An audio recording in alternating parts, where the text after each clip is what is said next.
안녕하세요. 저는 두 아들을 키우고 있는 40대 주부입니다. 자식들을 키우다 보면 늘 전 모두에게 공평하게 대한다고 생각하지만 자식들은 그렇지 않다고 느낄 때가 많더라고요. 저 역시 자라면서 그런 생각을 했던 적도 있었죠. 그런데 제가 결혼하고 비로소 부모가 되고 나서야 자식을 여러 키운다는 게 쉽지 않다는 걸 느끼게 됐는데요.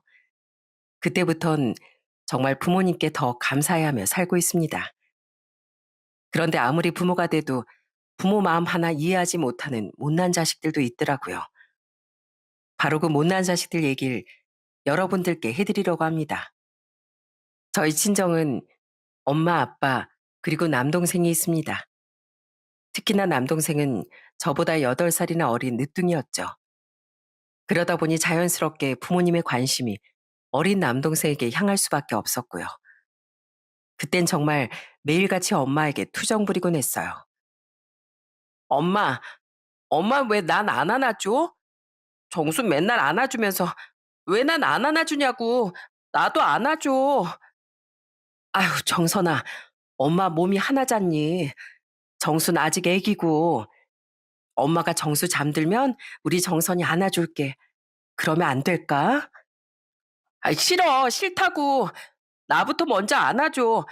왜 맨날 정수만 안아주냐고. 철이 없었던 그땐 엄마가 얼마나 힘들고 피곤한지도 모르고 매일 전 그렇게 투덜거리곤 했습니다. 그나마 아빠가 퇴근하고 집에 오시면 그날은 하루 종일 아빠 옆에 껌딱지처럼 붙어서 서운한 마음을 달래곤 했어요. 그래도 점점 크면서 전 엄마 아빠의 고충을 이해하게 됐고 남동생과도 사이좋게 지냈습니다. 부모님께서도 항상 제가 있었기에 마음 편히 일할 수 있었다며 저에게 고마워하셨어요. 그렇게 평범한 가정에서 사랑받으며 자라 대학을 졸업해 전 일반 직장에 다니게 되었습니다. 그러다 30대 초반에 지금의 남편을 만나게 되었어요. 직장 동료의 소개로 만나게 된 남편은 정말 사람이 순박하고 착했습니다. 처음엔 전 남편이 맞이인 줄 알았는데 집안에서 막내라고 하는 거였어요. 그 정도로 막내 티가 하나도 나지 않을 만큼 사람이 참 배려심도 깊고 듬직했습니다. 그런 남편과 1년 정도 연애를 하고서 저흰 결혼을 하게 되었어요. 남편의 좋은 심성만큼이나 시댁 어른들도 참 좋으신 분들이셨어요. 시댁은 오랫동안 고물상을 운영하셨는데 투박하지만 정말 정겨우신 분들이었습니다. 정말 시댁에 가면 집에 갈 때마다 시부께서 제 손에 꼭 쥐어주셨던 게 있었어요. 그건 바로 돈이었습니다. 아가, 가면서 맛있는 거 사 먹거라. 내가 자리 예쁘게 펴놨어. 도영이한테 주지 말고 너만 써. 아버님, 저 돈 있어요. 매번 이렇게 안 챙겨주셔도 되는데. 이렇게 챙겨주는 게 내 낙이다, 나. 그러니까 얼른 받아. 바쁠 텐데 여기까지 와줘서 고맙다. 일도 쉬엄쉬엄 하고 무리하지 말고. 알았지? 시부는 말이 많으신 건 아니었지만 늘 이렇게 제 생각을 많이 해주셨답니다. 시부뿐만 아니라 시모께서도 참 절 아껴주셨어요. 가끔씩 시댁에 가서 저녁을 먹고 나올 때면 시모는 항상 양손 가득 음식을 챙겨주시곤 했습니다. 정선아, 아까 보니까 너 이거 잘 먹더라. 넉넉하게 쌌으니까 집에 가서도 반찬으로 먹어. 어머님, 이거 저한테 다 싸주신 거 아니에요? 어머님, 아버님도 드셔야죠. 항상 이렇게 다 싸주셔서 어떻게 해요? 아유, 괜찮어. 우리야 뭐 언제든지 해서 먹을 수 있고, 니들이 일하느라 바쁘잖니. 우리 걱정하지 말고, 가지고 가서 괜히 요리하느라 시간 쓰지 말고, 일주일 내내 꺼내서 먹어. 감사해요, 어머님. 매번 이렇게 챙겨주시고, 다음엔 안 챙겨주셔도 돼요. 힘들게 요리하신 거 저희가 이렇게 다 가지고 가잖아요. 내 자식들 먹는 건데 하나도 안 힘들어. 가서 네가 잘 먹으면 됐다. 다음에 또 먹고 싶거들랑 언제든지 얘기하고. 그렇게 시모께선 제가 잘 먹는다 싶은 반찬은 항상 더 많이 싸주시곤 했습니다. 시부모님만큼이나 남편도 항상 세심하고 배려심이 많았어요. 특히나 친정에 가선 저보다 더 살뜰하게 저희 부모님을 챙기곤 했습니다. 평소에도 공구를 잘 다루던 남편은 친정집에 고장난 것도 척척 고쳐주곤 했어요. 한 번은 싱크대 서랍장 레일이 고장나서 잘 다치지 않았는데 그걸 남편이 고쳤습니다. 그러니 엄마가 얼마나 좋아하셨는지 몰라요. 어머, 강서방, 이런 것도 할 줄 알아? 새삼, 강서방 손재주가 이렇게 좋은 줄 몰랐네. 아니, 어떻게 이렇게 뚝딱 다 고쳤대? 저희 집이 고물상 하다 보니까 이런저런 거 막 고치는 연습도 많이 해봤거든요. 다행히 제가 한번 해봤던 레일이라서 어렵지 않아서 다행이었네요. 장모님, 한번 써보세요. 아유, 너무 잘 되는데? 강서방 아주 그냥 만능 제주꾼이 있세. 우리 남편은 평생 회사밥만 먹고 다녀서 이런 거 잘 못하던데. 어떻게 이런 것도 척척 잘하고. 강서방 진짜 대단해. 엄만 정말 저희 남편을 너무나 좋아했습니다. 거기다가 아빠한테도 남편이 진짜 잘했어요. 아빠는 평소에 약주 드시는 걸 좋아하셨는데 특히나 막걸리를 즐겨 드셨습니다. 그래서 항상 친정에 갈 때마다 남편은 막걸리를 매번 챙겨가곤 했어요. 아버님, 저희 왔습니다. 그리고 막걸리도 사왔어요. 아버님, 오늘은 파전에 막걸리 어떠세요? 제가 파전하려고 새우도 사왔거든요. 아이고, 자네 어쩜 나랑 생각이 딱 맞았나. 안 그래도 날씨가 흐릿흐릿한 게 젖 먹기 딱 좋은 날이라고 생각하고 있었는데 어쩜 자네 나랑 이렇게 잘 맞는가. 그러셨어요? 역시 아버님이랑 저랑은 천생연분인가 봅니다. 막걸리 시원하게 해서 한 잔 드시죠? 제가 금방 파전 부쳐오겠습니다. 그렇게 남편이 열심히 요리를 해서 다 같이 둘러앉아 한 잔씩 할 때면 너무 기분이 좋고 행복했어요.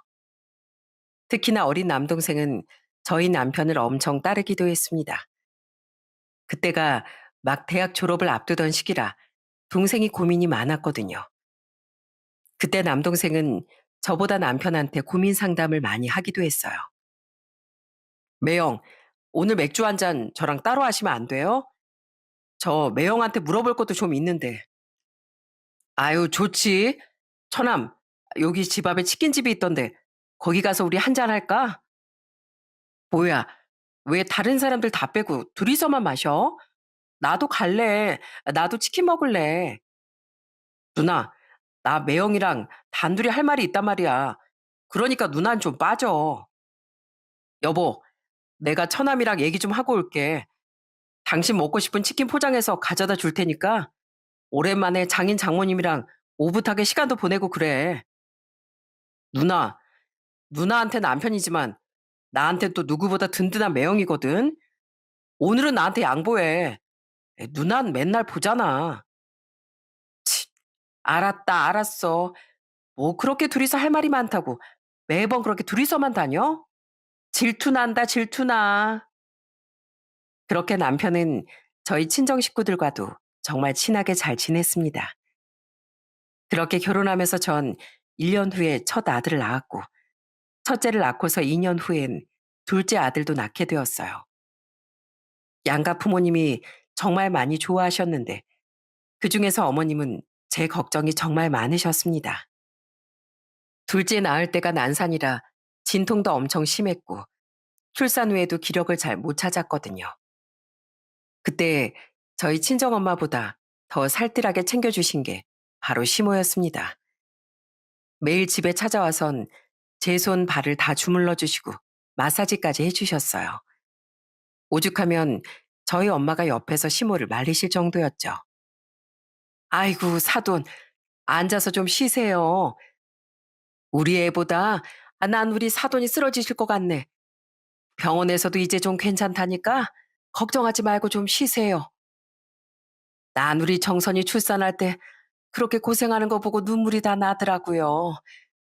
사돈께서도 마음이 철렁하셨겠지만 저 역시 마음이 철렁 내려앉는 것 같았습니다. 내 평생 딸 자식이 없어서 딸 가진 부모 마음은 모를 거라고 생각했었는데 며느리도 딸 같으니 너무 안쓰럽고 안 됐더라고요. 사돈은 얼마나 힘드셨겠어요. 제가 해줄 거라곤 이런 거밖에 없죠, 뭐. 남들은 며느리 출산했다고 하면 손주 보느라고 바쁘다던데 어떻게 우리 안사돈은 손주들보다 며느리 신경 쓰느라 바쁘신가 몰라요. 그러게 말입니다. 전 우리 손주들도 예쁘지만 우리 며느리가 제일 예쁘네요. 그렇게 시모의 깊은 사랑을 받으며 전 건강하게 산후회복을 할 수 있었습니다. 지금 생각해도 제가 그때 후유증 없이 건강하게 일상으로 되돌아올 수 있었던 이유도 다 시모 덕분이라고 생각해요. 매일같이 전복죽이며 삼계탕이며 좋다는 음식은 다 챙겨주셨으니 그 정성으로 제가 나을 수 있었던 거였습니다. 좋은 시부모님 만나 다정한 남편과 토끼 같은 자식들을 두고 그렇게 행복하게 잘 지낼 수 있을 거라고 생각을 했어요. 그런데 제가 결혼을 하고 난 뒤 5년째 되던 해 친정의 청천벽력 같은 소식이 들려왔습니다. 바로 저희 아빠가 아침 운동을 하시다가 갑작스럽게 쓰러지시고 깨어나지 못하셨다는 소식이었어요. 평소에도 고혈압과 고지혈증이 있으셨던 아빤 그렇게 갑작스런 협심증으로 저희 곁을 떠나시고 말았습니다. 전혀 예상치도 못한 이별에 저나 엄마, 남동생 모두 정신을 차릴 수가 없었어요. 특히나 엄만 너무나 힘들어 하셨습니다. 장례식 내내 수십 번을 혼절하시며 슬퍼하셨죠. 그런 엄마를 곁에서 지켜주신 게 바로 저희 시부모님이셨어요. 시부모님께선 장례식장에 아빠에게 마지막 인사를 하려고 오셨다가 엄마의 상태를 보시고선 장례식 내내 자리를 지켜주셨습니다. 시모는 옆에서 힘들어하는 저희 엄마를 다독이고 부축해주며 그렇게 장례식 일정을 잘 치를 수 있도록 도와주셨고 시부와 남편은 장례 절차를 잘 모르는 저와 남동생을 대신해 절차를 도와주셨죠. 그런 시부모님께 엄만 장례가 끝나고서 정말 많이 감사하다며 마음을 표현하셨어요. 사돈, 정말 감사합니다. 두 사돈 덕분에 저희 남편 편히 잘 갔을 거예요. 너무너무 감사드려요. 제가 너무 경황이 없어서 두 분 도움을 많이 받았네요. 바쁘셨을 텐데 내내 계셔 주셔서 정말 너무 고맙습니다. 아닙니다, 사돈. 얼마나 마음이 힘드시고 아프시겠어요. 저희도 가족인데 옆에서 도와드려야죠. 사돈 심정 저희가 다 알 수는 없겠지만 그래도 조금이나마 위로가 되셨으면 좋겠네요. 바깥 사돈께서도 좋은 곳으로 분명 가셨을 겁니다. 평생 그렇게 성실하고 착실하신 분이셨으니까요. 그렇게 끝까지 시부모님은 저희 엄마도 위로해 주시고 안아주셨어요. 그 후로도 무슨 일이 있을 때면 시부모님은 엄마를 엄청 많이 챙겨주셨어요. 명절에도 홀로 계실 엄마를 먼저 생각해 시댁보다 친정에 먼저 며칠 다녀오길 권하신 것도 바로 시부모님이셨습니다. 정선아, 올해 명절부터 우리 집에 오지 말고 친정에 며칠 있다가 마지막 날에 오거라. 사돈도 혼자 계실 텐데 얼마나 쓸쓸하시겠어. 우리야 첫째 내도 있고 둘째 내도 있으니 걱정하지 말고. 어머님, 정말 그래도 괜찮으시겠어요? 그래도 다 같이 모였을 때 얼굴 보는 게 좋잖아요. 괜찮다. 아이 니들이야 평소에도 자주 보잖니. 명절이라고 뭐 특별하게 그럴 필요가 있겠어? 우리 걱정은 하지 말고 가서 사돈 총각이랑 잘 보내고 오거라. 어쩜 이렇게 배려심이 많으신지 매번 전 시부모님께 감동을 받곤 했습니다. 이런 시부모님께는 전 배울 점밖에 없다고 생각을 했어요. 그렇지만 정말 누구보다 좋은 시댁에서도 맞지 않는 사람들도 있더라고요. 바로 다른 형제들이었죠. 큰 시숙과 작은 시숙은 저희보다 일찍 결혼을 해 가정을 꾸렸고 형님들과 각자 사업을 하고 있었어요. 처음엔 형님들이 정말 좋은 분들인 줄 알았습니다. 워낙 사업을 하느라 바쁘다 보니 얼굴 볼 일이 많진 않았지만 가끔씩 마주칠 때면 저를 엄청 살갑게 대해주곤 했거든요. 어머, 동서, 우리 진짜 오랜만에 본다. 저번에도 바빠서 오지도 못하고 잘 지내고 있었지? 안 그래도 우리 막내 동생한테 연락을 해야 되겠다 싶었는데 나도 통 바빠서 연락도 못했네. 형님도요? 아우, 저도 동서한테 통 연락을 못했어요. 동서, 이해하지? 우리도 자식이 둘이라 자식 챙기랴 사업하랴 너무 바빴어. 다음번에 우리 며느리끼리만 좀 뭉치자고.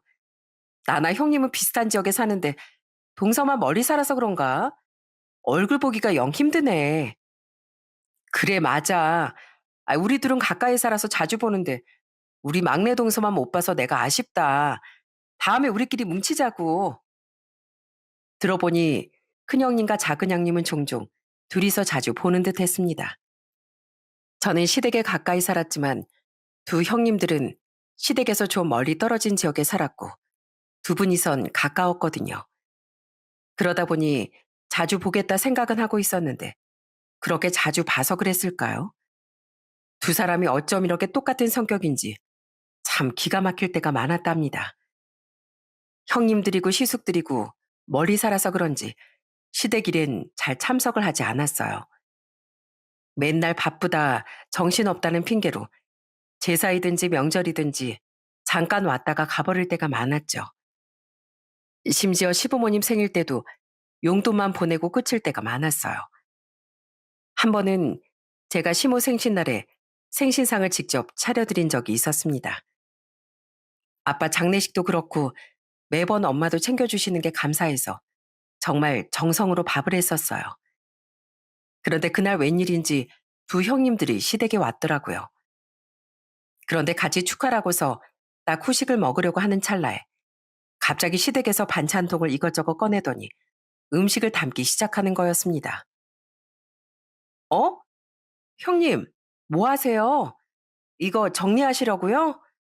근데 왜 작은 통에다 나눠 담으세요? 아, 이거 어차피 여기 있으면 어머님, 아버님 많이 드시지도 못하니까 내가 싸가려고. 동서 고생 많이 했겠다. 음식물로 버릴 바엔 우리 거 가지고 가서 먹는 게 낫지 뭐. 그래, 맞아, 동서. 형님이랑 나랑 사업하느라고 바쁘잖아. 애들도 잘 먹으니까 가지고 가서 애들도 먹이고 그럴게. 아니, 아무리 그래도 이걸 다 싸가시게요? 어머님, 아버님 드실 건 남겨두셔야죠. 일단 두세요. 그리고 이따가 정리할 때 조금씩 가져가시고요. 에이, 동서. 이거 남겨봤자 어머님, 아버님 안 드신다니까 그러네. 입도 짧으신 양반들이 이걸 언제 다 먹겠어. 우리가 다 알아서 하는 거야. 버리는 것보다 낫다니까 그러네. 어머님, 그죠? 저희 이거 다 싸갈게요. 아, 어차피 못 먹어서 치울 거면 저희가 가지고 가는 게 낫죠. 당당하게 챙겨가려고 하는 두 형님의 모습을 보면서 전 너무나 어이가 없었습니다. 아니, 저야 어머님, 아버님 한 끼 거하게 든든하게 대접드리려고 했던 거지만 아무리 그래도 바로 눈앞에서 그걸 싹 다 가지고 가려고 하다니요. 진짜 어처구니가 없었는데 그때 시모가 나섰답니다. 아유, 아, 이걸 다 가지고 가면 어째. 막내가 하루 종일 고생해서 만든 음식인데 내 생일이라고 만든 건데 그냥 놔둬라. 우리가 내내 먹으면 되지. 니들 건 조금만 덜어가고. 어머, 어머님 나이 드시더니 음식 욕심 생기신 거 봐. 이걸 다 드시게요? 그러다가 탈나세요. 저희가 알아서 할게요. 아이, 됐다니까 그러네. 니들은 어째 내 생일이라고 한 번에 안 오더니만 오늘은 음식 냄새 맡고 온 거냐? 어떻게 막내가 이렇게 차려놓은 걸 홀라당 다 가지고 가려고 해? 수고했다 맛있다 하지 못할 망정. 됐다. 아예 가지고 가지 말어. 결국 시모가 화를 내자 그때서야 두 형님은 음식 챙기는 걸 멈추더라고요. 그런데 더 기가 막힌 게 뭔지 아세요? 나중에 음식 싹 정리하고 냉장고에 넣어뒀더니만 집에 갈 때 그걸 또 홀라당 가져간 거 있죠? 그렇게 두 형님들은 본인들한테 뭔가 이득이다 싶으면 정말 득달같이 달려들어서 챙기곤 했습니다. 솔직히 처음엔 그게 이 정도로 심할 거라곤 생각도 못 했어요. 두 형님 시숙의 실체를 알게 된 것, 제가 결혼하고서 7년 차쯤 됐을 때였습니다. 원래는 시댁에 잘 안 오던 큰 시숙네가 어느 날 주말에 갔더니 다 시댁에 와 있는 거였어요. 그런데 와서 하는 모습이 어딘가 모르게 이상했습니다. 어머님, 앉아서 좀 쉬고 계세요. 제가 오늘은 저녁 한다니까요. 그러니까 가서 좀 쉬고 계세요. 어머님, 갈비찜 좋아하시죠? 오늘 아침에 아주 신선한 소고기 딱 사왔어요. 제가 맛있게 해드릴게요. 됐다. 아이, 내가 하면 되지. 무슨 갈비찜을 사왔어. 어머님이 이거 좋아하시잖아요. 제가 신경 써서 사온 건데. 그러니까 가서 앉아 계세요. 동서 뭐해? 와서 어머님 모시고 방에 좀 가 있어. 내가 요리할 테니까 신경 쓰지 말고. 시댁에 와선 한 번 저녁상을 차려보지도 않았던 큰형님이 갑자기 웬일로 요리를 한다는 걸까? 너무 의아했어요. 거기다가 더 이상한 건 또 있었네요. 바로 큰 시숙이 막 일을 하고 돌아온 시부를 걱정하는 척 말을 하는 거였어요. 아유, 아버지, 이 시간까지 일하시고 오세요? 집에 좀 쉬시지. 너무 늦게까지 일하시는 거 아니세요? 뭐야, 네가 여긴 웬일이냐? 주말이면 매번 바쁘다고 통 오지도 않더니만. 아이, 시간 나면 저희도 당연히 오죠. 오랜만에 가족들 얼굴이나 볼까 해서 왔어요. 막내네도 오고 하니까.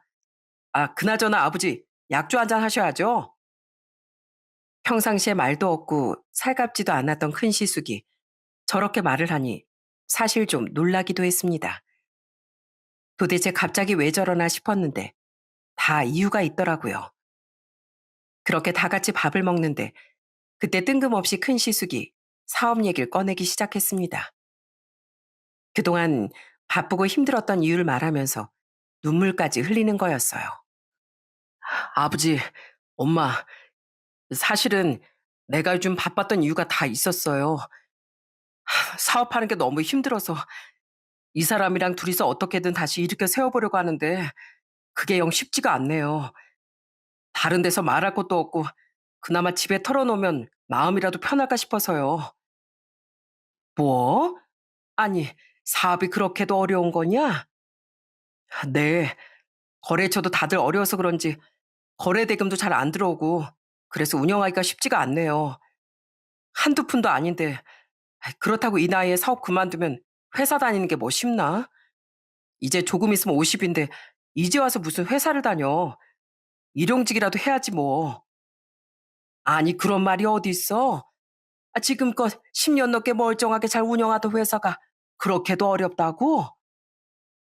그러자 갑자기 큰형님도 눈물을 흘리며 애원을 하기 시작했습니다. 아버님, 이 사람 지금까지 어떻게 버텼는지 몰라요. 주변에도 계속 돈 빌려달라고 하고 그거 겨우 갚고 진짜 인건비라도 아껴보려고 저희 둘이서 아등바등 살았어요. 지금까지 그렇게 살면서 집엔 폐하 안 끼치려고 얼마나 노력했는데요. 그래서 말인데 아버님, 저희 좀 도와주시면 안 될까요? 아니 이 사람아, 그런 얘기 하지 말라고 했잖아.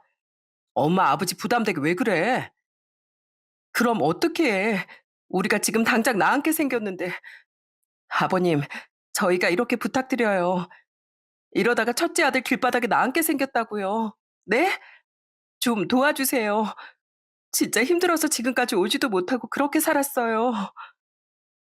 그러면서 큰 시숙과 큰형님이 눈물만 뚝뚝 흘리는데 저와 남편도 진짜 놀랬지만 시부모님도 많이 놀란 듯 보였습니다.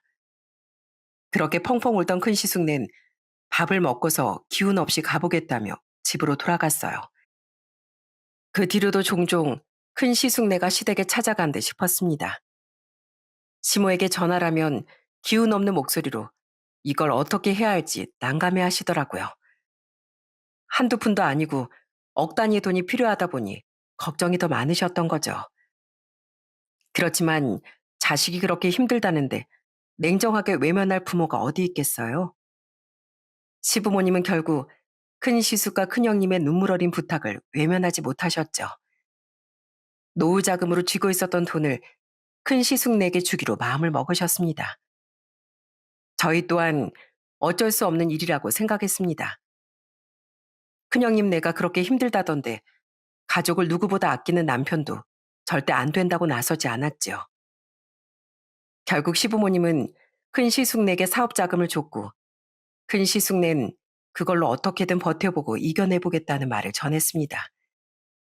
그런데 그렇게 돈을 받아가 놓고선 이상하게 또 태도가 확 바뀌는 거 있죠? 돈을 받고서 얼마 뒤가 시부 생신이었는데 분위기도 그렇고 다 같이 모여서 밥 한 끼 먹어야 하지 않을까 싶어 큰형님에게 전화를 걸었어요. 그런데 큰형님 반응이 너무 이상하더라고요. 형님, 이번 주말에 시간 되세요? 마침 아버님 생신이라 다 같이 모여서 밥 한 끼 먹으면 좋을 것 같아서요. 아, 동서 어쩌지? 나 이번 주엔 시간이 안 될 것 같은데 그냥 동선에만 가서 먹어. 아, 그래요? 아무래도 요즘 바쁘시죠? 그럼 형님 되는 시간대 맞추죠 뭐. 어머님, 아버님도 형님네 얼굴 보고 싶어 하시고요. 아, 어쩌지? 내가 한두 달은 진짜 바쁠 것 같아서 괜히 가서 바쁘고 정신없으면 신경만 쓰이고 그러잖아. 그냥 이번엔 우리 빼고 먹어. 알았지? 아, 나 바빠서 전화 더 못하겠다. 다음에 봐, 동서. 전 사실 큰형님 내가 설마 돈만 받고 이렇게 입을 싹 닫는 걸까 싶은 생각이 들었어요. 그런데 설마가 사람 잡는다는 게 딱 맞는 말이더군요. 시부모님이 그렇게 노후 자금을 빼서 도와줬음에도 불구하고 큰형님는 고마운 마음이 없었던 건지 그 뒤로 바로 전과 똑같이 돌아가 버리더라고요. 말 그대로 자기들 필요할 때만 찾았던 거였어요. 그런데 큰 시숙네만 문제가 아니었습니다. 둘째 시숙네도 정상은 아니었어요. 어느 날은 남편이 퇴근하고 잠깐 시댁에 들러야 할 것 같다며 들렸다가 집에 온다더라고요. 그런데 집에 온 남편의 표정이 영 심상치가 않았죠. 막 한숨을 쉬면서 물만 계속 들이키는데 분명 무슨 일이 있는 것 같았어요. 그러더니 남편이 저한테 하는 말을 듣고 정말 경악을 금치 못했습니다. 그날 작은 형님이 시댁에 가서 아주 울고불고 난리가 아니었다는 거였어요. 작은 형이 어디 투자를 했는데 사기를 당한 거였나 봐.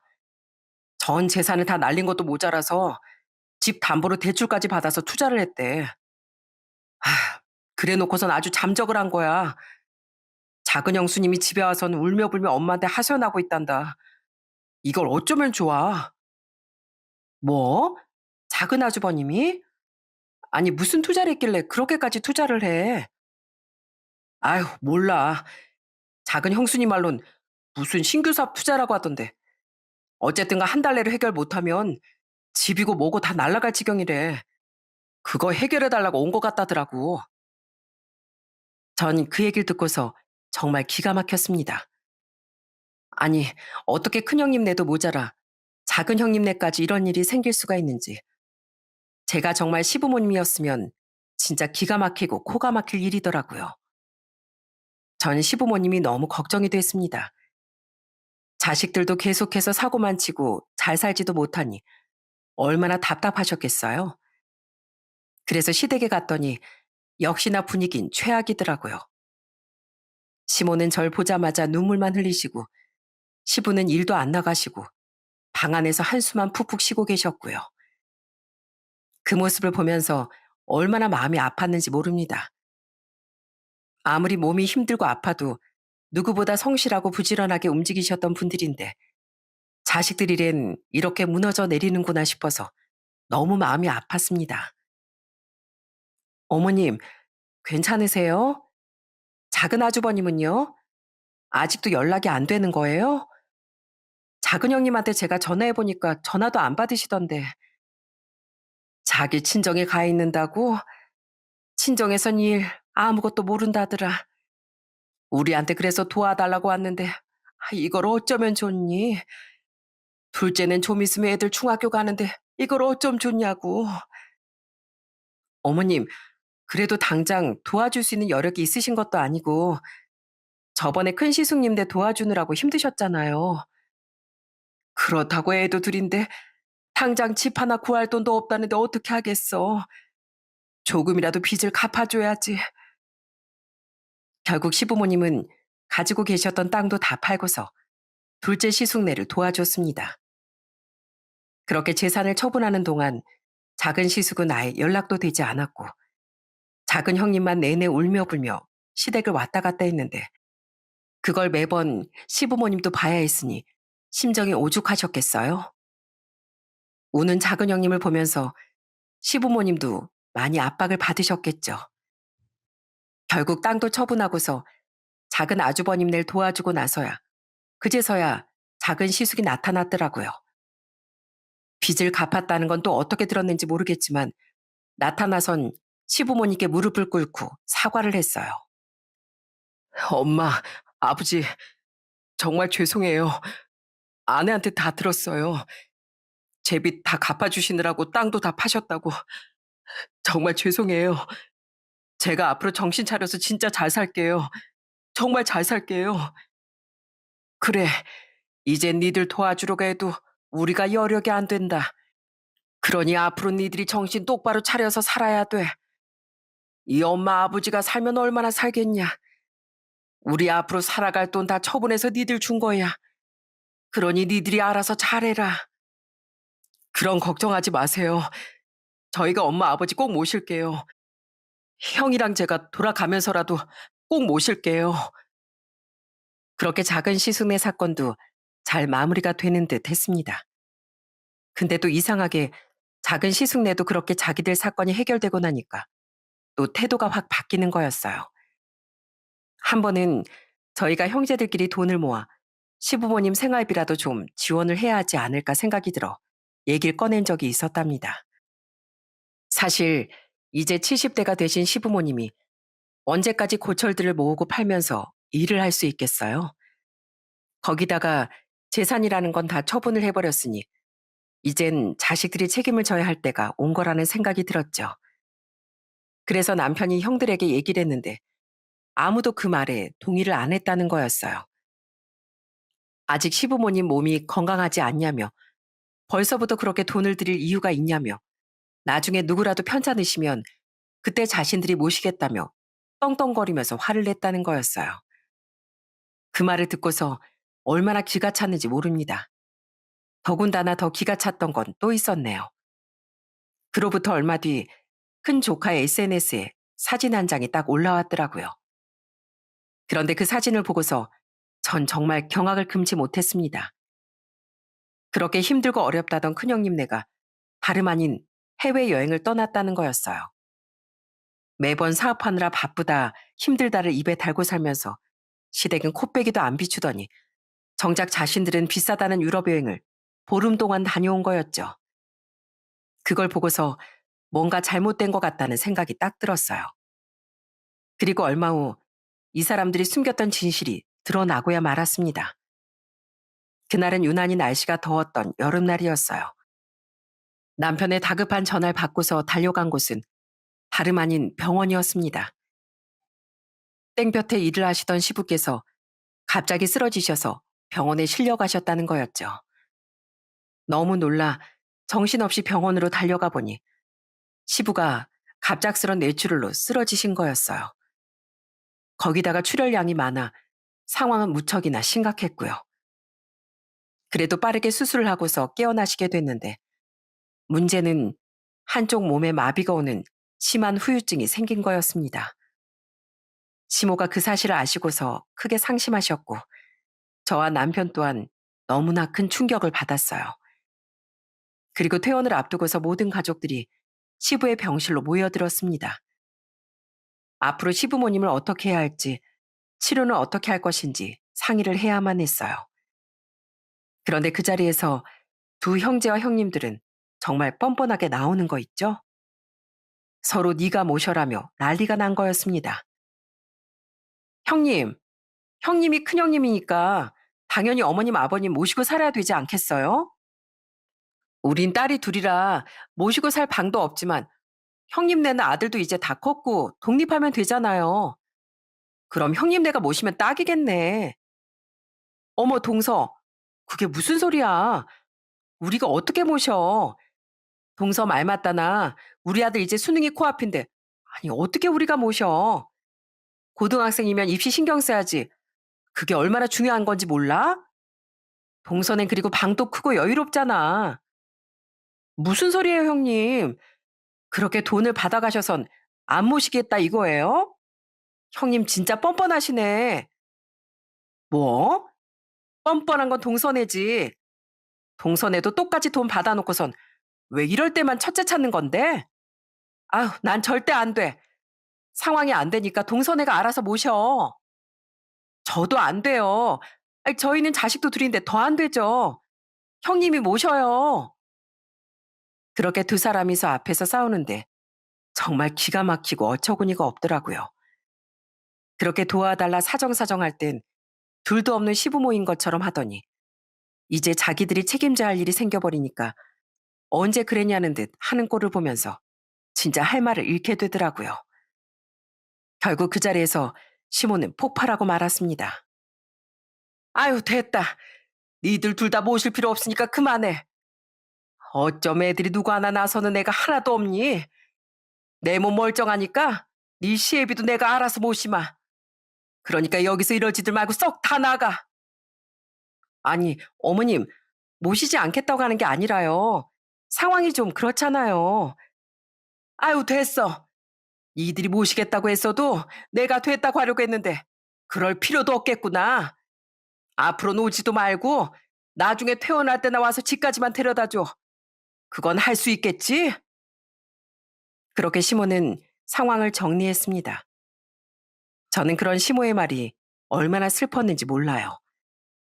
두 형님이 코앞에선 모신의 만에 싸우고 있음에도 불구하고 두 시숙네는 아무런 말도 하지 않고 형님네 하는 꼴만 가만히 쳐다보고 있는 게 진짜 한심하고 화도 나더라고요. 그날 저녁 저는 남편과 오랜 상의를 하게 되었어요. 바로 시부모님을 모시고 오는 것 때문이었습니다. 남편은 사실 저에게 시부모님을 모시지 않아도 된다. 본인이 자주 왔다 갔다 하겠다고 절 말렸지만 전 시부모님을 꼭 모시고 살고 싶었거든요. 사실 저희 아빠가 그렇게 갑작스럽게 떠나시고 나서 살아생전에 잘해드려야 되겠다는 생각을 정말 많이 했었거든요. 엄마뿐만이 아니라 시부모님에게도 마찬가지 생각을 갖고 있었던 거였고요. 그런데 이대로 시부께서 더 아프셔서 저희 곁을 떠나고 나면 진짜 후회를 많이 할 것 같았어요. 그래서 전 시부모님을 모시기로 결심을 했고 남편에게 이런 제 마음을 전달했답니다. 그렇게 시부모님이 퇴원을 하시기 전 저희의 의견을 전달했어요. 그랬더니 역시나 시모는 절대 안 된다며 결사 반대를 하셨죠. 그런데 남편이 또 한 가지 제안을 더했습니다. 바로 지금 다니는 회사를 그만두고 시부의 일을 이어받겠다는 말이었죠. 남편은 회사가 어렵다는 말까지 해가면서 그렇게 시부모님을 설득했고 결국 저희는 집을 다 정리하고서 큰 집을 구해 다 같이 살기로 했어요.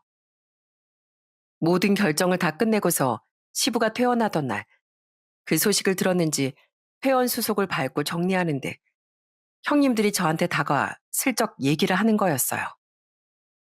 동서, 뭐야? 갑자기 왜 시부모님 모신다고 했어? 동서 뭐 자선사업가라도 되게? 뭐하러 그런 개고생을 해? 그냥 뒤에서 모르는 척 하고 있으면 되지. 하여간 동선 아직 멀었다, 멀었어. 뭐요? 뭐가 멀어요? 아니, 그렇잖아. 다 아픈 시부모 뭐 나올 구석도 없고 어떻게 모시겠다고 그래? 설마 그 고물상이라도 받아보려고? 그거 뭐 얼마나 한다고. 동서가 잘 모르는 모양인데 거기 다 망해가기 일보 직전이래. 나올 것도 하나 없고 다 빚이라던데? 동서가 속은 거야, 속은 거. 서방님이 그거라도 받아야 된다고 그랬나 보네. 동서도 참 불쌍하다, 불쌍해. 그러게 형님. 우리가 그러니까 애초에 일찍 재산 받아두길 잘했지 뭐. 동서, 그러니까 세상은 실전이야. 그렇게 동서가 잘한다고 해도 덕 볼 거 하나 없다니까. 전 히덕거리며 비웃는 두 형님의 모습을 보면서 도저히 참을 수가 없었어요. 전 그 자리에서 빽하니 소리를 쳤죠. 지금 형님들 그런 말이 나오세요? 아무리 사람이 뻔뻔하고 염치가 없다지만 어떻게 그런 말을 쉽게 하세요? 양심이라는 게 있긴 있으세요? 아니, 마음에 찔리는 것도 없죠? 하긴, 그랬으면 그딴 짓까지 안 했겠죠. 뭐? 동서, 동서 지금 뭐라고 하는 거야? 지금 우리한테 양심이 있니 없니 그런 거야? 내가 뭐 모를 줄 알아요? 형님네 돈 가져다 쓴 거, 그거 다 거짓말로 가져다 쓴 거잖아요. 큰형님네 뭐 사업이 망해요? 큰조카 해외 유학 가는 거 보내려고 거짓말한 거 아니고요? 작은 형님네 사기당한 거요? 작은 형님이랑 시숙님 둘이서 쌍으로 노름하다가 날린 건 아니고요. 진짜 제정신들이 아니네요. 그러다가 정말 벌 받아요, 벌 받아.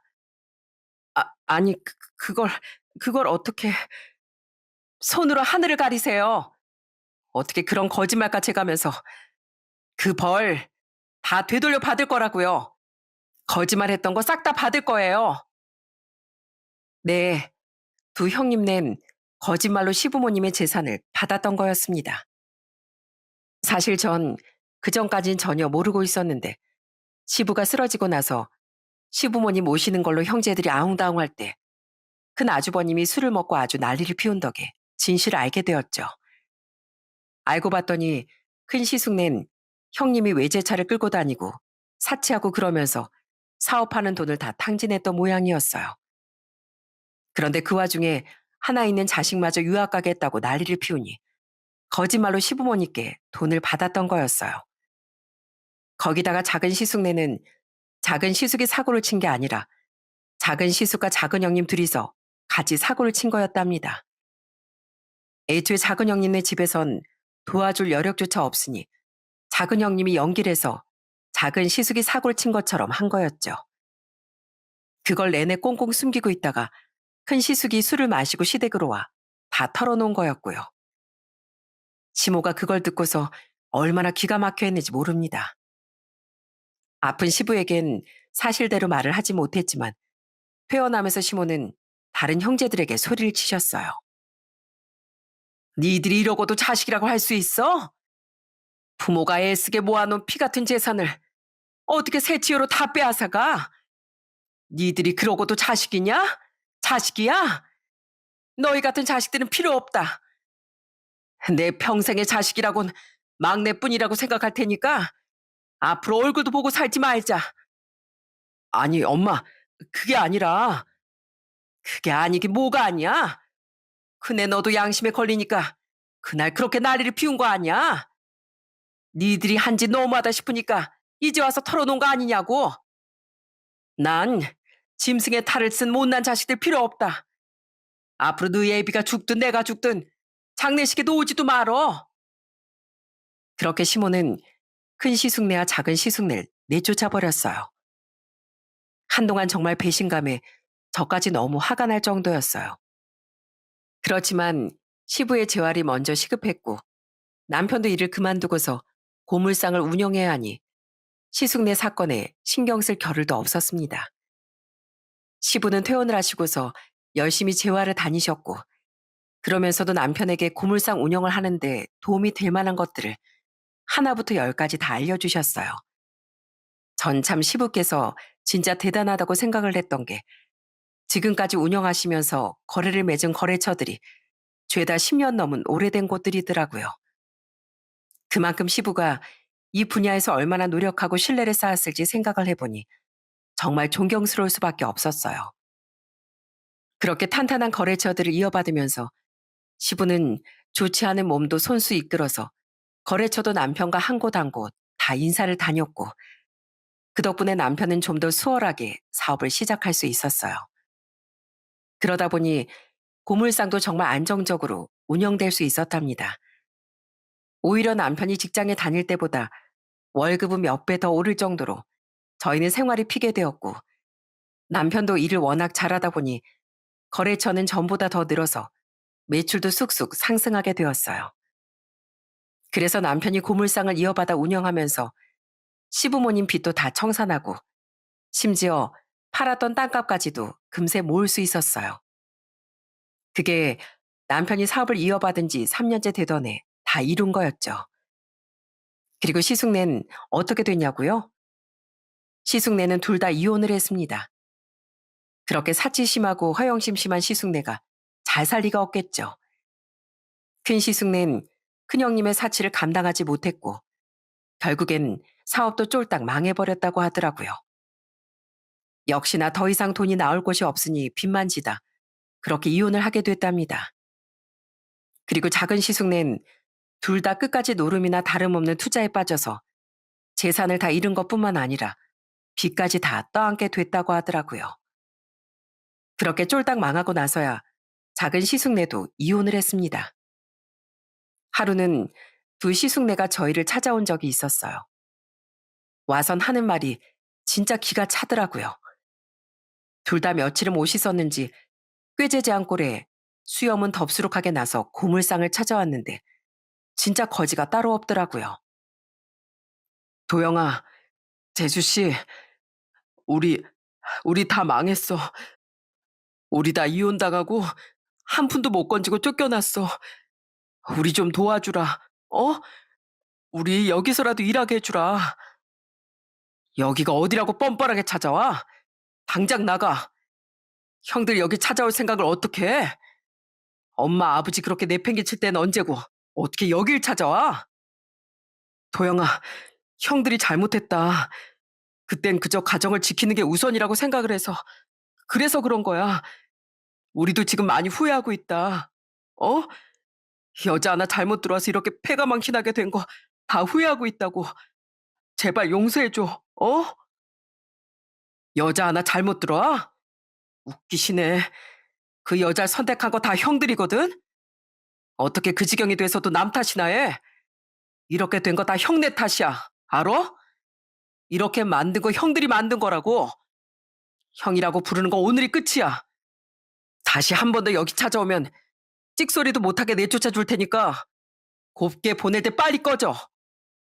도영아, 재수씨, 한 번만 용서해 주라. 당장 꺼지라고. 지금까지 형네가 했던 짓 생각 안 나? 내가 다 읊어줘? 엄마 아버지 평생 피땀 흘려 모은 돈 다 써버린 거 형들이야. 그래 놓고선 아버지 쓰러지니까 누가 먼저 외면했어? 형수들 탓할 필요도 없어. 자식 노릇 하나하나 형들이 무슨 염치로 여길 찾아와? 마지막 남은 양심이라도 있거들랑 평생 여기 찾아올 생각도 하지 마. 얼씬도 하지 말라고. 결국 그렇게 두 시숙들은 밖으로 내쫓겨나고 말았습니다. 그 뒤로도 몇 번 더 찾아오긴 했지만 남편은 냉정하게 시숙들을 다 내쳐버렸어요. 그리고 나서야 포기를 했는지 더는 찾아오지 않았습니다. 요즘은 그래도 본인들이 어떻게든 살아보려고 하는지 지방에서 일용직을 하면서 근근히 먹고 사는 모양이더라고요. 남편에게 본인들 근황을 한 번씩 보내는데 제발 좀 정신 차리고 살았으면 좋겠다는 마음뿐이네요. 지금은 시부도 전보다 많이 좋아지셔서 지팡이 짚고 어느 정도 혼자서 움직이실 수 있게 되었답니다. 사실 앞으로 평생 후유증을 안고 사셔야겠지만 그래도 전보다 많이 좋아졌다는 것에 감사하며 그렇게 지내고 있습니다. 저도 요즘 일을 그만두고 남편 일을 도와주고 있어요. 그러면서 시모께선 저 대신 집안일도 많이 해주시고 절 많이 챙겨주신답니다. 사실 주변에선 아무리 그래도 합가는 좀 이르지 않나, 너무 섣부른 결정 아닌가 하는 말들도 하지만 전 너무나 잘한 선택이라고 생각해요. 저희 친정엄마도 잘했다면서 칭찬을 정말 많이 해주시고요. 얼마 전에 남동생이 결혼을 하게 돼서 시부모님도 다 같이 가서 결혼식에 참석하기도 했습니다. 근데 시부모님께서 오셔선 그동안 드린 용돈을 고이고이 모아서 저희 남동생 결혼 축의금으로 또 두둑하게 내셨더라고요. 이렇게 저희 시부모님은 정말 며느리를 가족처럼 생각하며 아껴주고 계시답니다. 전 이런 사랑에 보답하기 위해 앞으로 더 열심히 살고 행복하게 살아보려고요. 정성은 하늘도 감동시킨다는 말이 있습니다. 말 그대로 온 마음을 다해 정성을 보인다면 하늘도 감격해 복을 내린다는 뜻인데요. 이것저것 재고 따지는 게 아니라 상대방에게 그대로의 자신의 마음을 표현해 주는 것만으로도 그게 정성이 되고 사랑이 되는 것 같습니다. 진정한 가족은 어려울 때 드러난다고 하죠. 힘든 시기에 서로 똘똘 뭉쳐 위기를 극복하려고 한다면 못 이길 위기는 없을 거라고 생각합니다. 여러분들도 지금 혹여 어려운 상황이 있으시다면 가족 모두가 함께 똘똘 뭉쳐서 이겨내 보시길 바랍니다. 지금까지 제 긴 사연 들어주셔서 감사합니다. 모든 분들에게 행운이 가득하길 바라며 이만 제 사연을 마치도록 할게요.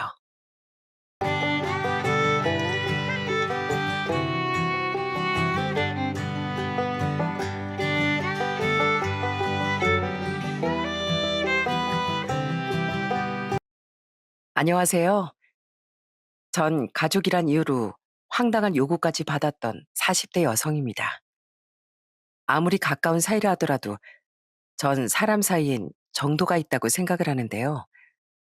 그런데 제 개념에서 벗어난 사람이 제 주변에 있었더라고요. 그 사람은 바로 제 형님이었습니다.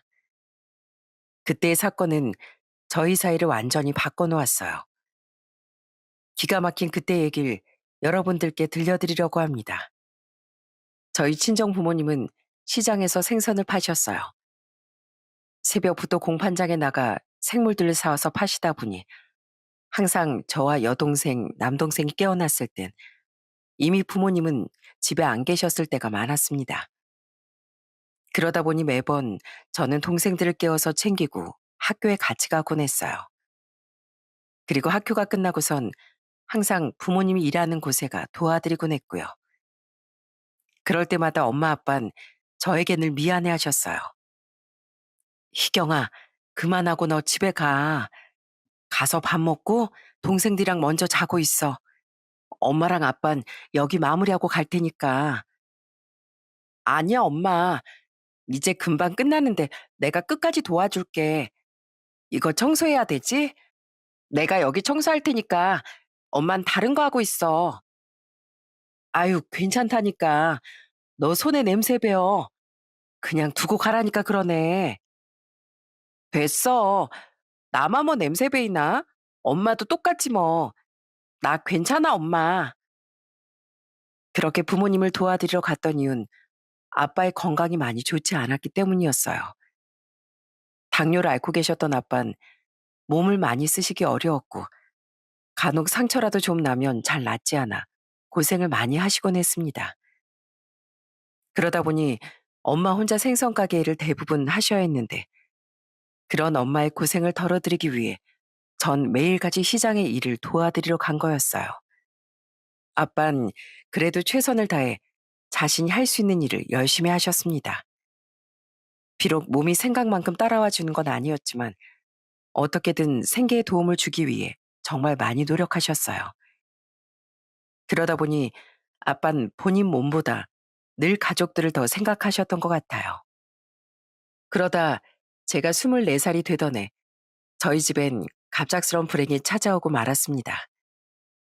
얼마 전 아빠가 일을 하시다 종아리 쪽에 상처가 좀 심하게 나셨는데 원래도 당뇨 때문에 발과 다리 감각이 많이 둔해져 계셨던 터라 그 상처가 났던 것도 한참 뒤에나 아셨다고 하더라고요.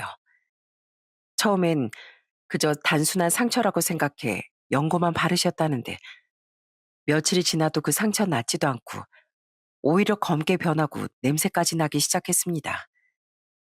결국 병원에 갔을 땐 이미 궤양이 심하게 진행된 상태였고 감염이 더 퍼지기 전에 무릎 아래를 절단해야 한다는 청천벽력 같은 진단을 받게 되었어요.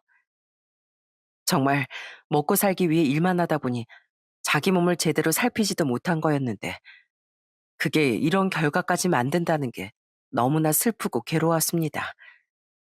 저와 동생들뿐만 아니라 엄마 아빠도 정말 많이 힘들어하셨어요. 아빤 좌절하셨고 절단만큼은 피하고 싶어 하셨죠. 그렇지만 엄만 그런 아빠를 설득하고 달래셨어요. 결국 아빤 무릎 아래로 다리 한쪽을 다 잘라내셨고 한동안 정말 다리 쪽은 쳐다도 보지 않으실 정도로 많이 힘들어하셨죠. 그런 아빠의 마음을 누구보다 공감하고 슬퍼하셨던 게 바로 엄마였어요. 아빠가 스스로 누워 계셨을 때 엄만 그런 아빠의 다리를 하염없이 어루만지며 오열하셨습니다. 이 다리가 어떤 다리인데 이 다리로 여태껏 우리 애들 다 키우고 살아온 건데 어떻게 어떻게 이 다리를 가지고 간답니까? 그런 엄마를 보면서 눈물이 절로 나왔습니다. 그렇지만 엄마는 아빠가 깨어났을 때부턴 정말 아무렇지 않은 듯 행동하셨어요. 처음엔 아빠도 현실을 부정하고 집에만 틀어박혀 밖으로 전혀 나오지 않았어요. 그렇게 집에만 독수 공방한 지 몇 개월이 지났음에도 엄마는 아빠를 재촉하지 않으셨고요. 오히려 걱정하는 저희들을 달래주셨답니다. 희경아, 아빠 괜찮아. 조금만 더 있으면 더 괜찮아지실 거야. 그러니 아빠 조금만 더 믿어보자. 엄마, 아무리 그래도 계속 저렇게 방에만 있으면 어떻게 하려고 그래. 아니야. 네 아빤 절대 끝까지 그럴 사람 아니야. 분명 저러다 금방 괜찮아질 거야. 엄마 믿어. 처음엔 엄마의 말도 사실 믿기지 않았어요. 솔직히 제가 생각해도 다리 한쪽이 한순간에 없어졌다고 하면 정말 누구보다 좌절할 것 같았거든요. 엄마의 말처럼 아빠가 나아지기는커녕 점점 더 집으로만 숨으실 것 같아 너무 걱정을 많이 했습니다. 그런데 정말 기적처럼 엄마의 말이 이루어졌어요. 아빤 딱 2달을 힘들어하셨고 그 후부턴 휠체어를 타고 시장에 왔다 갔다 하시며 엄마 일을 돕기 시작하셨습니다. 처음엔 엄마가 새벽에 나갈 때도 일어나지 않으셨던 아빠가 어느 날부터 먼저 일어나 나갈 채비를 하고 계셨다고 하더라고요. 그때부터 저희 아빤 다시 예전의 모습으로 돌아오셨습니다. 매일같이 일어나 엄마 생선을 팔러 시장에 나가기 시작하셨어요. 그런 아빠도 정말 대단하다고 생각이 들었지만 그보다 더 엄마가 존경스럽기도 했습니다. 그렇게 부모님의 희생을 바라보면서 저는 더 열심히 살아야 되겠다는 생각을 하면서 살았어요. 그래서 대학을 졸업하자마자 제가 일을 시작하고 나서부턴 정말 월급을 꼬박꼬박 모으며 악착같이 살았습니다. 그렇게 제가 열심히 월급을 모은 끝에 제가 26살 땐 아빠의 의족을 해드릴 수 있었어요. 사실 그전까진 먹고 살기 힘드니 의족이라고 해봤자 정말 말 그대로 지지만 해주는 싼 의족이라 불편해서 아빠가 잘 쓰지 않으셨거든요. 그런 아빠를 보면서 언젠간 꼭 의족을 해드리고 싶다고 생각했는데 딱 그때 아빠를 위한 의족을 해드릴 수 있었습니다. 아빤 제가 해준 의족을 보고 정말 엄청나게 눈물을 흘리셨어요. 비싼 건 정말 몇 천만 원씩했지만 솔직히 엄청 좋은 건 아니었거든요. 그렇지만 아빤 그것만으로도 너무 행복해 하셨습니다. 아빠, 내가 이것보다 더 좋은 거 사고 싶었는데 생각보다 좀 비싸더라고. 그치만 이것도 괜찮은 거래. 희경아, 정말 고맙다. 네 아빠 때문에 네가 애써서 번 돈을 이렇게 다 써도 되는 거냐?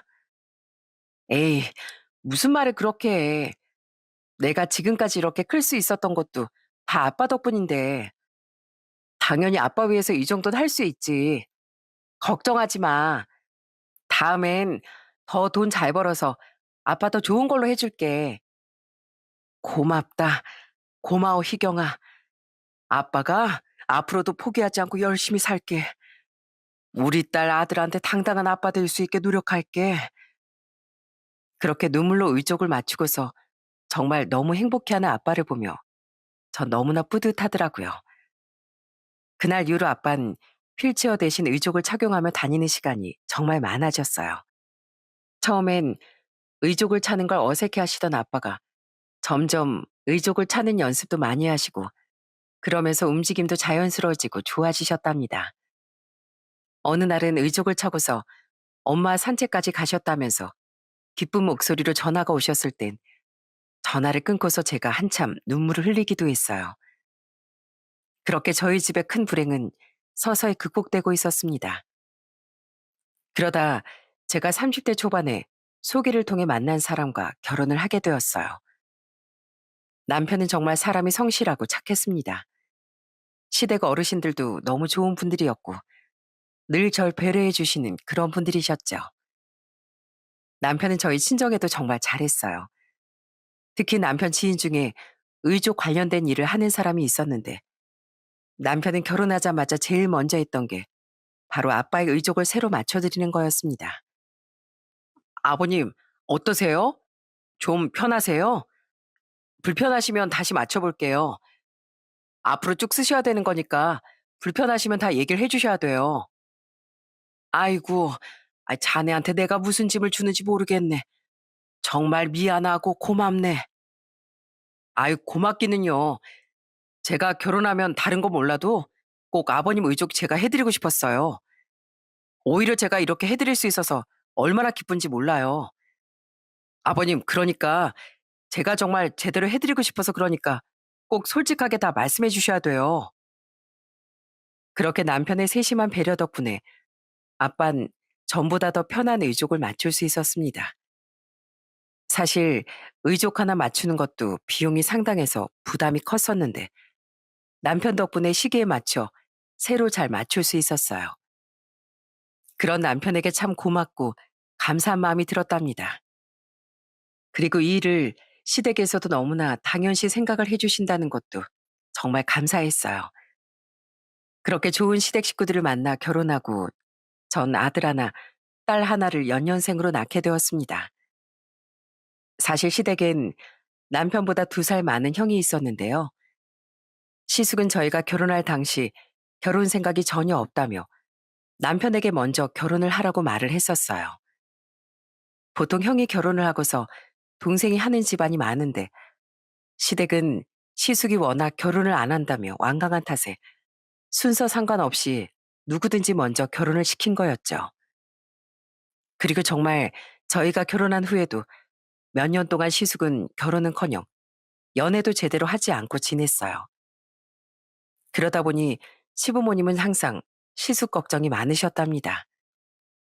시댁에 가면 시모와 같이 제가 음식 재료들을 다듬으며 이런저런 얘기를 하곤 했는데 그때마다 시모는 시숙에 대한 걱정을 털어놓으시곤 했어요.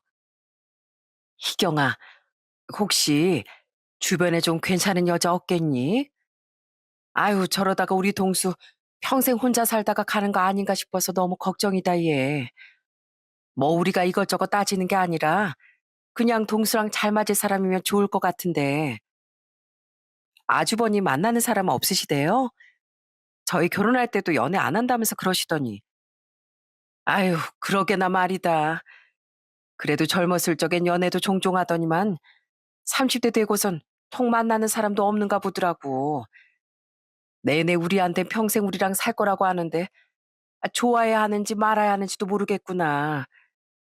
이렇게 니들처럼 둘이서 오순도순 살아가면 얼마나 좋니?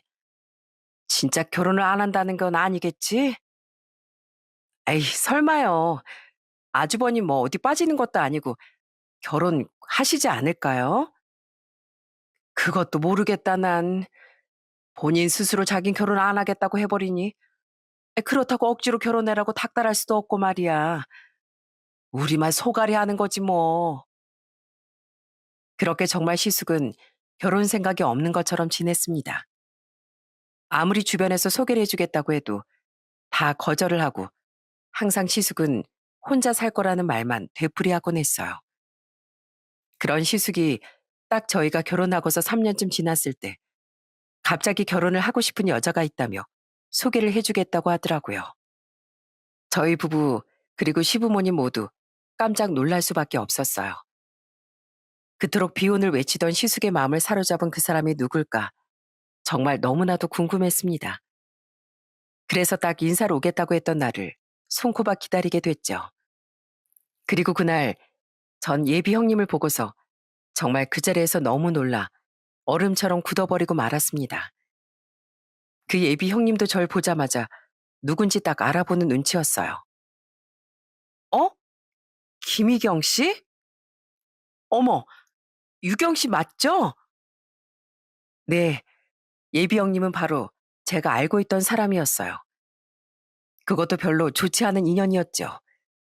그 사람은 제가 20대 때 다니던 회사에서 저보다 1년 뒤에 들어온 사원이었습니다. 사실 저나 예비 형님이나 서로 반가운 인연은 아니었어요. 그때도 좋은 사이는 아니었다 보니 너무 놀라고 당황스러울 수밖에 없었습니다. 저희가 그렇게 서로를 알아보자 시댁 분위긴 굉장히 좋았어요. 저는 시댁에서 그래도 예쁨 받는 며느리였으니 시부모님은 제가 아는 사람이라면 당연히 좋은 사람이겠다. 그렇게 생각을 하셨던 거였죠. 그렇지만 전 그 자리에서 솔직하게 말을 꺼낼 수가 없었어요. 그렇게 어색하게 그 자리를 지키다 남편과 먼저 나오게 되었는데 그때서야 전 온몸의 긴장이 풀리는 것 같았어요. 그래서 집에 가는 차 안에서 계속 깊은 한숨을 쉬니 남편이 물어보더라고요. 뭐야, 당신 아까 형수님 아는 사이 같던데 왜 아무 말도 안 하고 그랬어? 뭐 별로 좋은 사이가 아니었어? 같은 회사였다며? 아, 그게 사실은 나보다 한 살 어린데 일을 너무 못해서 내가 대신 혼난 적도 엄청 많았거든. 근데 또 사고는 어찌나 치던지. 나중에 결국 내가 그 회사 나오기 전에 먼저 잘렸었어. 뭐? 아이, 그럼 서로 사이가 별로 좋진 않았겠네. 그래서 그렇게 아무 말도 안 하고 있었던 거야? 어, 뭐 딱히 친한 것도 아니라서 할 말이 없기도 했고, 굳이 할 말도 아닌 것 같고, 그래서 별말 안 했었는데, 어쩜 이렇게 다 만나냐? 어쨌든 8년이나 지난 얘기니까 지금은 좀 다르겠지. 워낙 오래전 인연이기도 했고, 사실 처음엔 예비 형님을 보고서 좀 놀라긴 했지만, 크게 그게 문제가 될 거라곤 전혀 생각하지 못했어요. 애초에 저희가 그렇게 친한 사이도 아니었고, 회사를 그만두고 난 후로부턴 전혀 연락도 안 하고 지냈었기 때문에 거의 남남이나 다름이 없었거든요. 그래서 시숙과 결혼할 때도 문제가 될 부분은 없을 거라고 전 생각했습니다. 그렇지만 이런 제 생각이 착각이었다는 걸 느끼게 된 건 시숙이 결혼하고서 얼마 지나지 않은 시점부터였어요. 형님이 들어오시고 얼마 지나지 않아 시댁에서 다 같이 모여 밥을 먹게 된 날이었어요.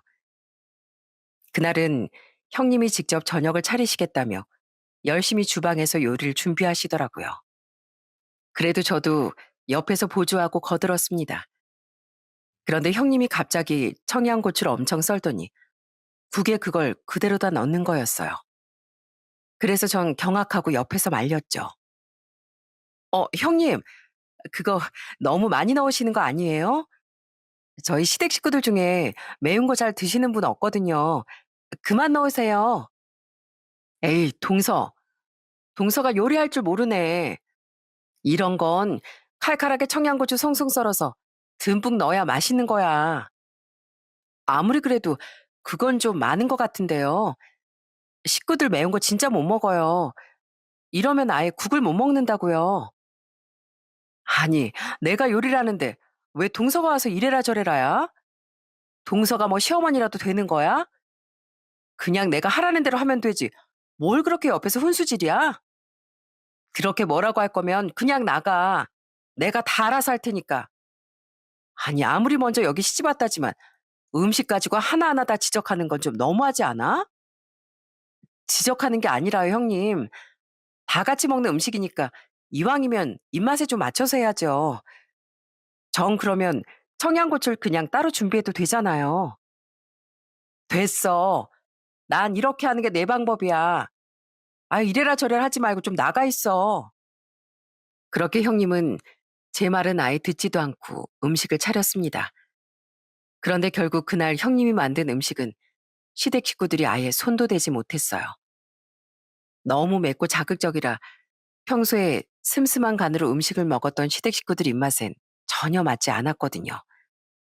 그제서야 형님은 굉장히 민망해 하더라고요. 저는 그런 형님을 보면서 아무런 말도 하지 않았고요.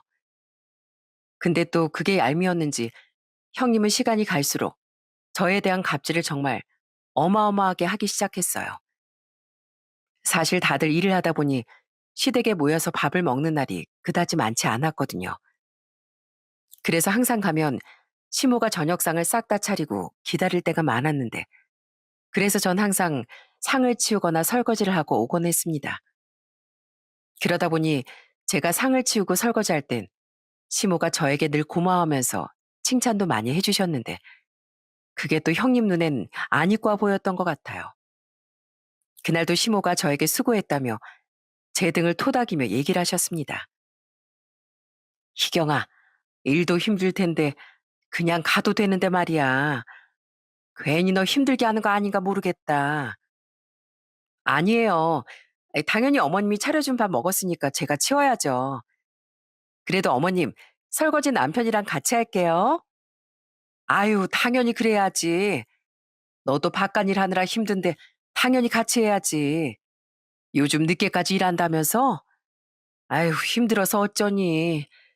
주말엔 좀 푹 쉬어야 할 텐데 다음엔 너 좀 한가할 때 얼굴 보자꾸나. 일부러 이렇게 안 와도 돼. 우리야 뭐 모르고 같이 밥 먹자는 거지만 바쁘면 얼마든지 얘기해도 된다. 알았지? 네. 근데 전 여기 와서 밥 먹는 거 너무 좋아요. 어머님 음식도 다 맛있고 이렇게 배부르게 먹고 딱 집에 가면 얼마나 행복한데요. 그러게 제가 말을 하니 옆에서 형님은 갑자기 코웃음을 치며 얘기를 하더라고요. 동서, 뭐 어디서 그런 거 배우나 봐? 어떻게 입에 발린 소리를 그렇게 잘해? 네? 형님, 입에 발린 소리라뇨? 아니, 그렇잖아. 누가 시댁에 와서 밥 먹는 걸 편안하게 생각해. 그리고 어머님, 요즘 다 맞벌이해서 힘들지, 뭐 동서만 힘든가요? 저한텐 한 번 그런 소리 안 하시면서 동서한테 내내 고생했다는 소리 많이 하시네요. 뭐? 아니, 큰애야. 아, 내가 언제 둘째만 챙겼다고 그러니? 뭐, 아니면 말고요. 전 어머님이 그러신 것 같아서 그러죠. 틱틱대며 말하는 형님의 말투에 저나 시모나 너무나 당황스럽고 황당했습니다. 그렇다고 해서 형님은 같이 와서 정리를 도와주는 것도 아니었고, 오히려 밥을 다 먹었으니 시숙과 집에 가기 바빴어요. 그렇게 몇 번 막말하는 형님을 겪고 나니까 시모는 오히려 저한테 미안하다고 얘기를 하시기도 했죠. 아휴, 제가 도대체 왜 그러나 몰라. 원래 저런 성격이었다니? 전에 봤을 때도 저랬어? 아니, 결혼한다고 했을 땐 저런 줄 몰랐는데 어쩜 말을 저렇게 하는지 원. 미안하다. 큰애가 하는 말 신경 쓰지 말어. 저 괜찮아요, 어머님. 원래 형님 성격이 좀 그런가 봐요. 전 괜찮으니까 신경 쓰지 마세요. 그래, 고맙다. 다음에 내가 큰애한테 좀 얘기해보마. 사실 한편으론 시부모님의 마음도 이해가 되더라고요. 솔직히 결혼을 그렇게 안 하겠다고 했던 시숙이 딱 결혼하겠다고 데리고 온 여자였으니 더 조심스러울 수밖에 없었죠. 그걸 알아서 그랬는지 형님은 점점 갈수록 자기 생각을 마음대로, 멋대로 말하기 시작했어요. 그런 말투에 늘 당황스러운 건 저나 시부모님이었고요. 그나마 다행인 건 저희가 서로 자주 보는 사이는 아니라는 거였어요. 그러니 기분 나쁜 일이 있더라도 그냥 웃고 넘어간 적이 많았어요. 그러던 어느 날 갑자기 형님한테서 연락이 왔더라고요. 결혼하고서 저한테 한 번도 전화가 오지 않았던 형님이었는데 도대체 무슨 일일까 싶었어요. 형님은 긴히 할 말이 있다며 저한테 단둘이 좀 만나자고 요청을 하더군요. 그렇게 저흰 집 근처 카페에서 만나게 되었어요.